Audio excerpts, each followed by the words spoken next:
Osmanlı arması nasıl ortaya çıktı? Osmanlı ve Rusya arasında Kırım Savaşı sırasında Fransızların Sultan Abdülmecid'e verdikleri şan madalyası sonrası Osmanlı ile yakınlaşmaya gayret eden İngilizleri harekete geçirir ve İngiltere Kraliçesi Victoria, Fransızların verdiği şana karşılık 1856 yılında Dizbağı nişanını Osmanlı Sultanı'na vermeye karar verir.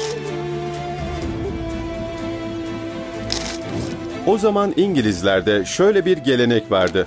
1346'da Kral 3. Edward tarafından ortaya çıkarılan Dizbağı nişanını alan hükümdarların armaları Londra'da bulunan Windsor Sarayı'nda St. George Kilisesi'nin duvarına asılmaktaydı. Ancak o tarihte Osmanlı padişahının arması bulunmamaktadır. Padişah tuğraları devlet nişanı yerine geçiyordu.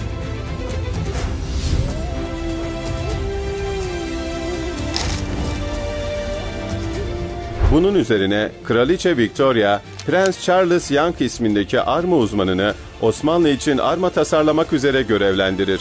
Tasarım için Young İstanbul'a getirilir. Bir ay İstanbul'da kalarak Osmanlı armasını tasarlar. Yaklaşık bir yılda tamamlanan armayı İngilizler Osmanlı'nın İngiliz sefirine teslim eder ve böylece Sultan Abdülmecid armayı beğenir ve Osmanlı arması da İngiltere'nin St. George Kilisesi'ndeki yerini alır.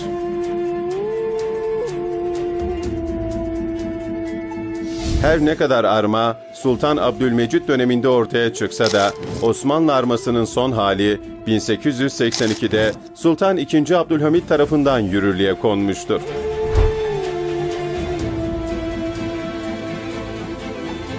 Görmüş olduğunuz bu tablo, sanatçı Adil Şan tarafından önce bilgisayar ortamında yeniden çizilip renklendirildikten sonra cam üzerine kara kalemle çizilmiş ve yaklaşık 1 ay 5 gün içerisinde cam altı boyama sanatıyla tamamlanmıştır.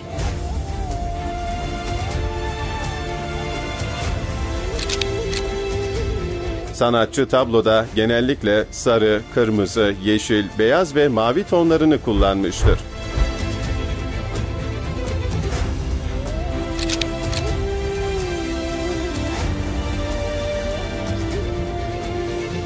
Tablo özellikleri: resim ebatı 115x85 cm.